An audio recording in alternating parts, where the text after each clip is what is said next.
Class 11th biology और उसका chapter number 6 anatomy of flowering plants. और आपका सवाल पहला ये होना चाहिए कि एनाटॉमी चीज़ क्या है। एक होती है मॉर्फोलॉजी, जिसमें अपने प्लांट को बाहर से देखते हैं, ऑब्जर्व करते हैं, उसके पत्तों को देखते हैं, स्टेम को देखते हैं, रूट्स को देखते हैं और उसके रंग रूप को चेक करते हैं अपने, वो बाहर से कैसे दिखाई दे रहे हैं।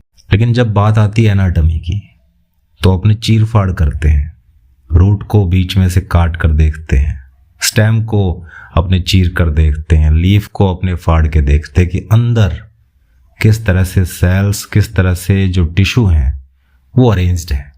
और जब ये एक्टिविटी अपने करते हैं तो ये होती है एनाटॉमी। और जो फ्लावरिंग प्लांट्स हैं, एंजियोस्पर्म्स की बात की जा रही है, जिनमें फूल लगते हैं, स्पेशली उन्हीं प्लांट्स की एनाटॉमी अपने करने वाले हैं। जितना छोटा ये चैप्टर आपको लगता है उतना ये था नहीं, इसको छोटा कर दिया गया है। इसमें जो बुनियादी चीजें डाल रखी थी वो डिलीट कर दी गई हैं। चैप्टर की शुरुआत में यहाँ पहले प्लांट टिश्यूज डाल रखे थे और उसके बाद ये टिश्यू सिस्टम स्टार्ट होते हैं। लेकिन अब ये चैप्टर डायरेक्ट स्टार्ट होता है द टिश्यू सिस्टम से। जब आप बुनियादी चीजें नहीं समझ पाओगे तो नेक्स्ट लेवल तक कैसे जाओगे। फिर भी मेरा फर्ज है आपको मैं बताऊं कि वो बुनियादी चीजें क्या थी। देखिए, हर पौधे में दो तरह के टिश्यूज पाए जाते हैं। एक है मेरिस्टेमेटिक टिश्यू, जिसे आप मेरिस्टेम भी बोल सकते हैं, और दूसरे होते हैं परमानेंट टिश्यू। जब पौधा पैदा होता है, जमीन फाड़ के बाहर निकलता है, तब उसमें सिर्फ और सिर्फ मेरिस्टेम होता है, मेरिस्टेमेटिक टिश्यू होते हैं। इस टिश्यू की सेल्स में खास बात यह है कि इनकी जितनी भी सेल्स हैं उनमें लगातार जिंदगी भर डिवीजन चलता रहता है। 1 से 2, 2 से 4, 4 से 400 बनती रहती है और इसी से प्लांट की ग्रोथ होती है। डिवीजन होने के बाद दो टाइप की सेल्स बनती है, तो वो सेल जो फिर से डिवाइड होगी और दूसरी वो जो डिवीजन की कैपेसिटी खोकर टिक जाएगी। टिकने का मतलब वो परमानेंट हो जाएगी और उससे कोई ना कोई स्ट्रक्चर, कोई ना कोई ढांचा जरूर तैयार होगा। अब बात करते हैं परमानेंट टिश्यू की। ये वो टिश्यू हैं जिनकी सेल्स ने डिवीजन की कैपेसिटी लॉस्ट कर दी है। वो भूल चुके हैं कि डिवीजन नाम की कोई चीज होती भी है। और ये 3 टाइप के होते हैं, सिंपल, कॉम्प्लेक्स और स्पेसिफिक। सिंपल में फिर से 3 टाइप के टिश्यू हैं, पैरेन्काइमा, कोलेनकाइमा, स्क्लेरेन्काइमा। और कॉम्प्लेक्स में 2 आते हैं, जाइलम और फ्लोएम। ग्रुपली उन्हें कहते हैं वैस्कुलर टिश्यू। और थर्ड होते हैं स्पेसिफिक, जो आपकी बुक में पहले भी नहीं थे, उनमें कुछ ग्लैंड्स आती हैं। और फिर ये परमानेंट टिश्यू मिलकर, सारे के सारे जितने भी परमानेंट टिश्यू होते हैं वो मिलकर टिश्यू सिस्टम बनाते हैं, जिसके बारे में आपकी बुक में दे रखा है। 3 टाइप के टिश्यू सिस्टम होते हैं एक प्लांट बॉडी में। पहला है एपिडर्मल टिश्यू सिस्टम, उसके बाद the ground tissue system, third है द वैस्कुलर टिश्यू सिस्टम।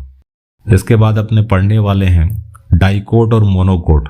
दोनों टाइप के जो प्लांट हैं उनमें रूट, स्टेम और लीफ, इनकी एनाटॉमी का कंपैरिजन अपने पढ़ने वाले हैं।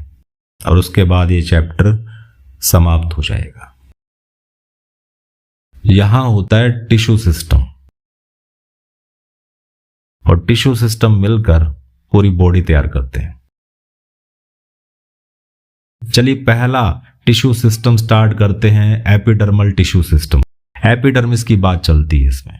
जैसे अपने स्किन की बात करते हैं, वो आउटर लेयर है, वो एपिथेलियल टिश्यू की बनी होती है।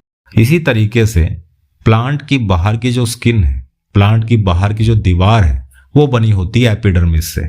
और इस एपिडर्मिस में जितने भी स्ट्रक्चर्स आती हैं, मोटी भाषा में बात करूं तो जो प्लांट की आउटर लेयर है, चाहे वो स्टेम हो, चाहे लीफ हो, चाहे रूट हो, उस आउटर लेयर पर कुछ स्ट्रक्चर्स होती हैं, जैसे कि एपिडर्मल सेल्स, स्टोमेटा, ट्राइकोम्स और हेयर्स मिलते हैं। तो इनके बारे में थोड़ा बहुत अपने नॉलेज लेने वाले हैं।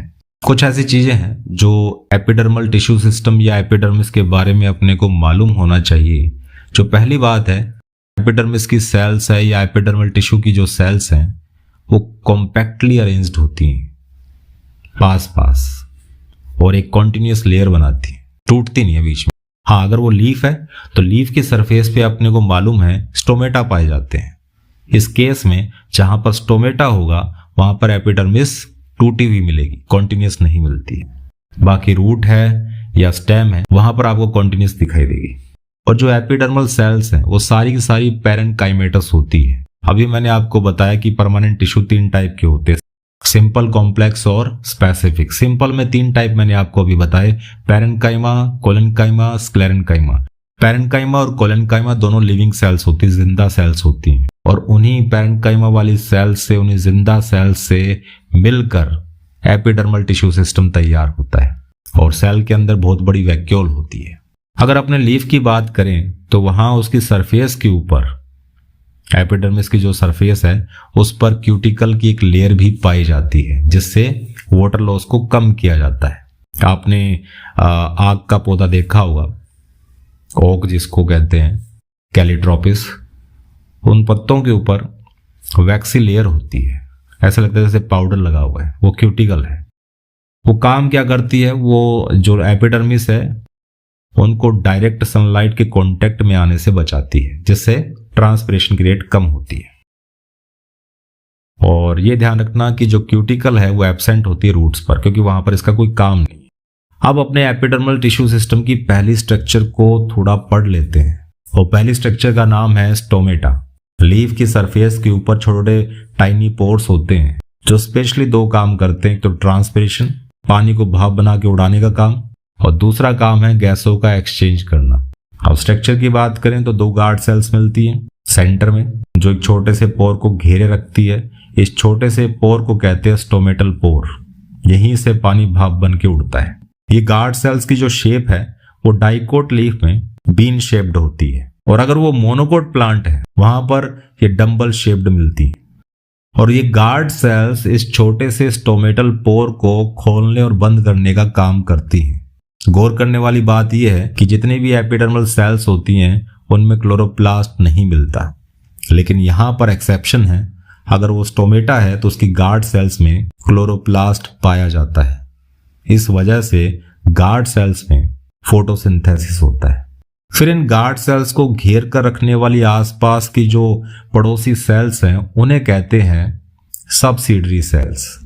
और फिर वो बाउंड्री वाली सेल्स आ जाती है जिनको अपने एपिडर्मल सेल्स कहते हैं। जब स्टोमेटा में सबसिडरी सेल्स से या नेबरिंग सेल्स से पानी उठकर अंदर आता है गार्ड सेल्स में, तो फूल जाती है, और फूलने की वजह से ये स्टोमेटल पोर खुल जाते हैं। और इसकी एक खास वजह भी है, ये बाहर की तरफ से फूलती हैं क्योंकि अंदर वाली वॉल्स हैं वो थिक होती है। आपने बलून देखे होंगे, जो फोल्टी बलून आते हैं वो एक तरफ से मोटे होते हैं और वहां से वो फूलते नहीं है। तो ठीक ऐसा यहाँ पर हुआ है, अंदर की जो इनर वॉल है वो थिक होती है, तो यहाँ से फूलती नहीं है, लेकिन यहाँ से स्ट्रेचिंग हो जाती है, और स्ट्रेच होने की वजह से ये स्टोमेटल पोर खुल जाता है।